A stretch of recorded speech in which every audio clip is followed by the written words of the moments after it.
नमस्कार बच्चों। अब हम प्रसंग्रह पे आते हैं। अभी तक हमने समुच्चय के बेसिक बता दिया है कि समुच्चय को कैसे लिखा जाता है और फिर उसके लिए क्या क्या जरूरी है। हमने इसके पहले 2 वीडियो बनाए हैं।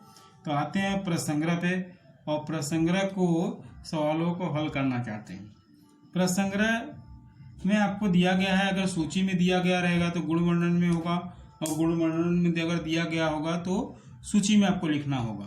ठीक है, तो सवाल पहला नंबर ही आपके पास बोला गया है कि निम्नलिखित समुच्चय सूची पद्धति में लिखिए।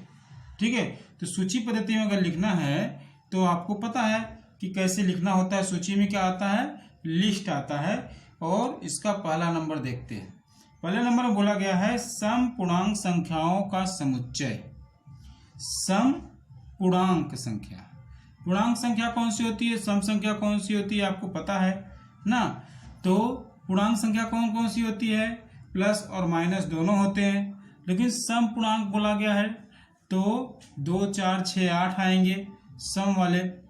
और फिर उसमें आपको कहाँ तक लिखना है ऐसा बताया नहीं गया है। ठीक है, तो हम कुछ गिनतियों को लिख देंगे और उसके आगे हम क्या करेंगे, डैश डैश करेंगे। तो इसका आंसर आपका कैसे बनेगा, समुच्चय ए बराबर क्या हो जाएगा, पूर्णांक संख्या कौन सी होती है, आपने पिछले वाले वीडियो में, पहले नंबर वीडियो मैंने बनाया था, उसी में आपने पूर्णांक संख्या प्लस और माइनस देखा था। लेकिन सम पूर्णांक संख्या में सिर्फ सम वाली संख्या ही आएंगी। तो 2, 4, 6, 8, 10 इस तरह से आपको क्या करना है, डैश डैश। मतलब पूरा लिख पाना संभव होगा नहीं हमारे लिए, तो इस तरह से हम इसको लिखेंगे।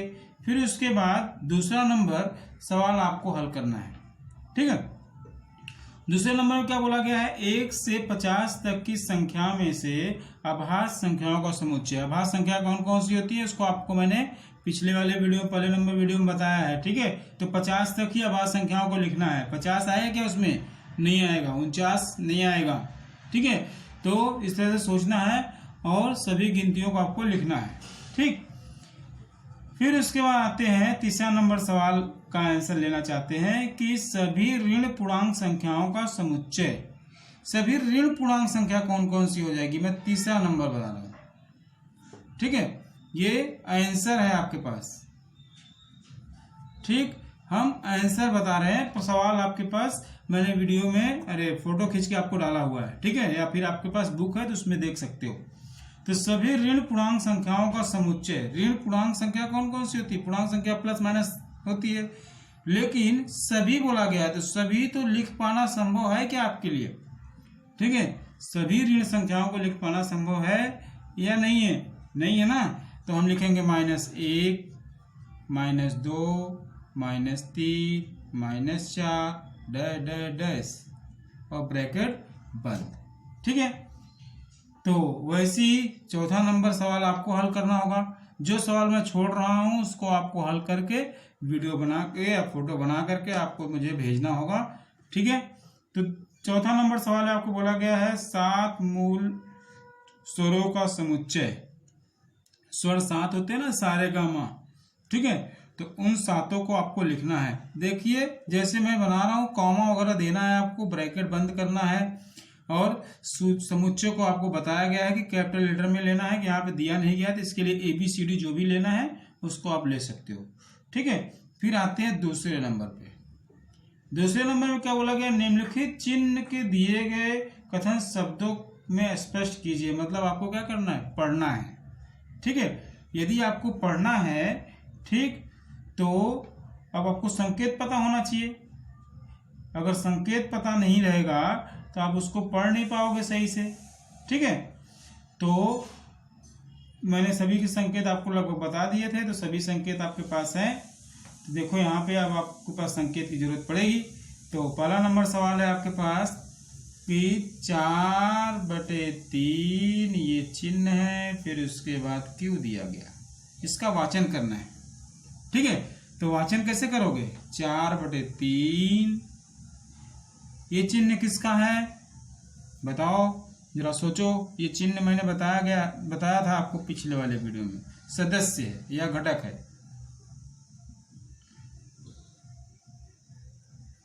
किसका, क्यू का संकेत क्या है? क्यू किसका संकेत है? क्वांटम नंबर, मतलब प्रमेय संख्या।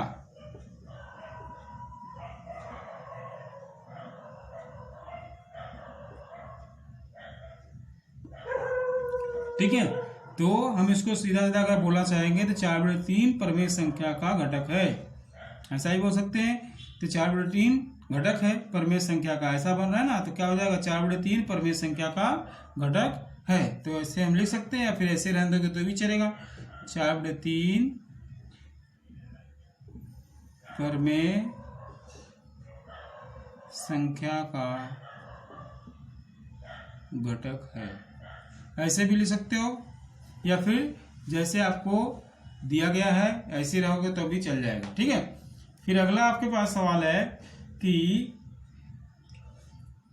माइनस, ये पहला नंबर था आपके पास, दूसरा नंबर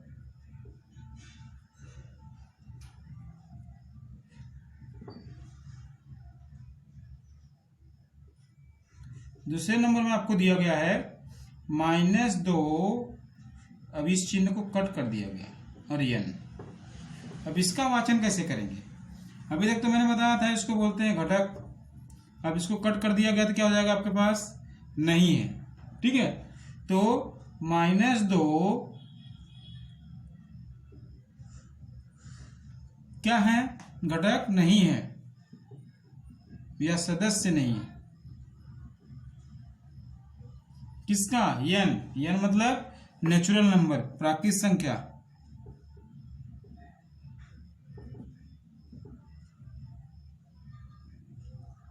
मतलब इसका वाक्य अगर बनाएंगे तो कैसे बन जाएगा कि -2 प्राकृत संख्या का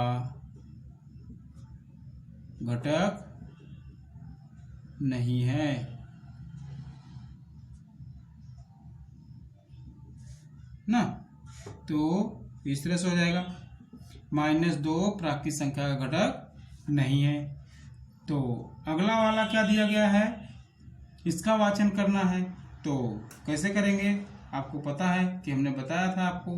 डायरेक्ट वाचन करता हूं मैं, लिखूंगा नहीं सवाल को। बोला गया है समुच्चय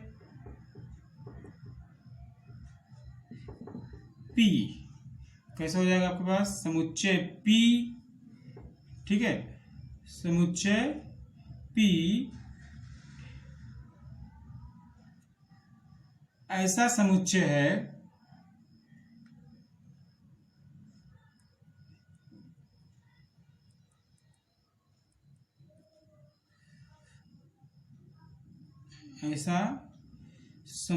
है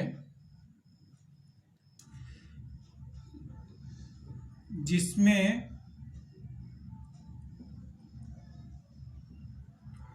P ना, फिर से P दिया गया है, कैपिटल P था, एक स्मॉल, अब दोनों स्मॉल P है, जिसमें P इस प्रकार है कि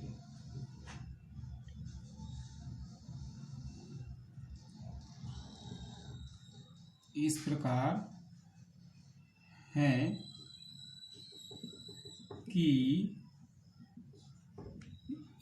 है कि P विषम संख्या है।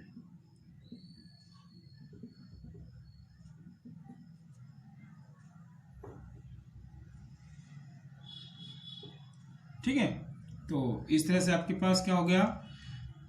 प्रश्न नंबर 1.1 के 2 सवाल हमने खत्म किए। फिर अगला आते हैं, तो अगले वाले में आपको दिया गया है कि बोला गया है कि इन्हीं 2 समुच्चयों को सूची और गुण पद्धति में लिखिए। तो आपको अपनी मर्जी से 2 सूची पद्धति और गुण पद्धति में लिखोगे अपने मर्जी से। ठीक है, फिर निम्नलिखित समुच्चय पद्धति में लिखिए। ठीक है, समुच्चय सूची पद्धति में लिखिए। प्रश्न नंबर 4 पे आता हूं। समुच्चय को सूची पद्धति में लिखना है तो भारतीय सौर वर्ष के सभी माह का समुच्चय। भारतीय सौर वर्ष के माह मतलब हिंदी महीने चाहिए आपको। ठीक है, हिंदी के 12 महीने आपको लिखने होंगे।